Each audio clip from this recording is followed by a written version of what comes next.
আসসালামু আলাইকুম। আমি রবিউল মাশরাফি।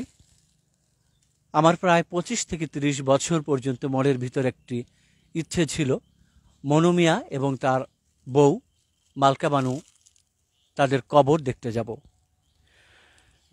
কিন্তু কেউ ঠিকানা জানে না। অবশেষে অনলাইন থেকে আমরা ঠিকানা নিয়ে এসেছি। আর চিটাগাংয়ে একটি সাহিত্য সভা আছে, যার জন্য আজকে আমাদের এই আশাটা সহজ হয়েছে। আসার পথে আমরা পতেঙ্গা সি বিচ এবং বঙ্গবন্ধু টানেল হয়ে আনোয়ারায় এসেছি। সাথে আছে আমার সর্দার আব্বাস উদ্দিন এবং ছড়াকার আতিক হেলাল। আসার পথে আমরা বেশ এলাকার মানুষের থেকে খবর নিয়ে আসলাম কিভাবে যেতে হয়। তা সেইভাবেই আমরা প্রথম পেলাম মনু মিয়ার দিঘি।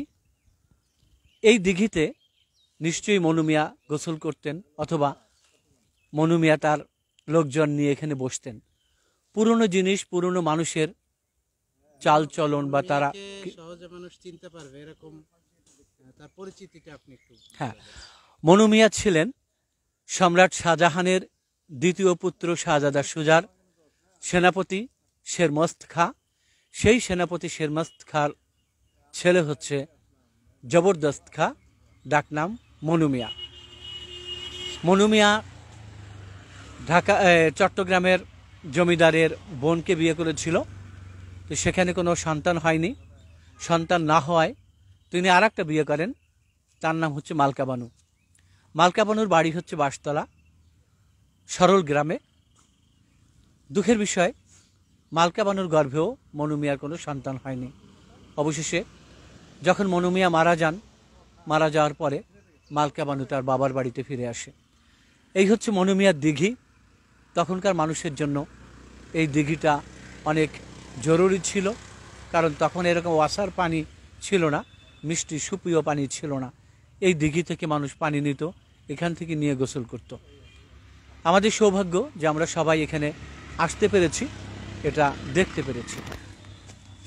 এবার আমি সর্দার আব্বাস উদ্দিনের থেকে একটু কথা শুনব। অসংখ্য ধন্যবাদ। আমরা আসলে একটা গানের মাধ্যমেই বেশি পরিচিত এই মনু মিয়া মালকা বানু।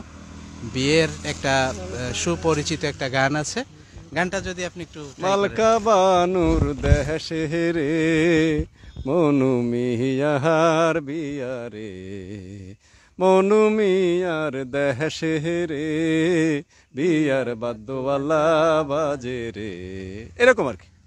মানে মালকা বানু তার মনু মিয়ার দ্বিতীয় স্ত্রী, সন্তান হয় না বলেই মনু মিয়া ইচ্ছা পোষণ করলো দ্বিতীয় বিয়ে করার, এবং সেই বিয়ের যে আনুষ্ঠানিকতা, সেই আনুষ্ঠানিকতা দেখাতে গিয়েই এই গানটির পরিচিতি। আপনারা বুঝতেই পারছেন যে আমরা ঠিক কোথায় এসেছি, কোন মালকা বানু এবং কোন মনু মিয়ার।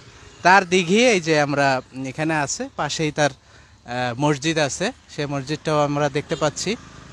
সম্ভবত 3 গম্বুজ বিশিষ্ট সুদৃশ্য একটা মসজিদ আছে, আমরা দেখব এবং আশেপাশে ঘুরে দেখব। অসংখ্য ধন্যবাদ এই জায়গাতে রবিউল ভাইয়ের উদ্যোগে নিয়ে আসার জন্য। এ পর্যায়ে আমাদের সামনে একটু কথা বলবেন ছড়াকার আতিক হেলাল। অনেক ধন্যবাদ রবিউল মাশরাফি ভাই।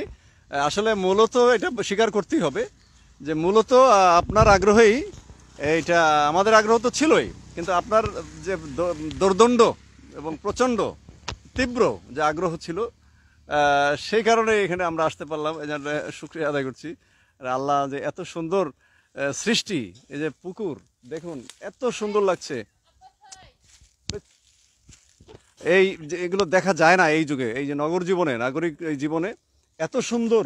এখানে কয়েক বিঘা জমির উপরে এই, এটা খুবই সৌভাগ্য আমাদের যে আমরা দেখতে পেলাম। তো আপনারা জানেন যে মনু মিয়া মালকা বানুর নামে একাধিক সিনেমা চলচ্চিত্র তৈরি হয়েছে বাংলাদেশের সিনেমা, বাংলাদেশে এবং ভারতে। তো সে কারণে আমরা এটা খুবই পরিচিত যে আপনার গানটার একাংশ আমি একটু আগে গাইলাম, যে আপনারা সবাই জানেন, গানটা শুনলেই আপনাদের ভেতরে এটা জেগে ওঠে, কিন্তু খবর নেই না যে কিভাবে তারা কোথায়, তাদের ভিটা কোথায়, তাদের স্মৃতিচিহ্নটা আমরা খুঁজে বের করার বা দেখার ইচ্ছা পোষণ আমরা করি না। আজকে আমরা করেছি, এই জন্য রবিউল ভাইকে ধন্যবাদ, আমাদের সাথে যারা আছেন সবাইকে অনেক ধন্যবাদ। দেখতে পেরে আসলেই ভালো লাগছে। ভবিষ্যতে আরও আমরা এই ধরনের ইতিহাসের আকরকে খুঁজে বের করার জন্য আমরা সেখানে যাব। স্মৃতিচিহ্ন যেখানে আছে, পদচিহ্ন যেখানে আছে, আমাদের ইতিহাসের যারা উপাদান তাদের আমরা সেখানে যাব এবং খুঁজে বের করব। এই প্রত্যাশা এবং এই ইচ্ছা আমাদের রইল, ইনশাআল্লাহ আমরা সেখানে যাব। আপনাকে অনেক ধন্যবাদ।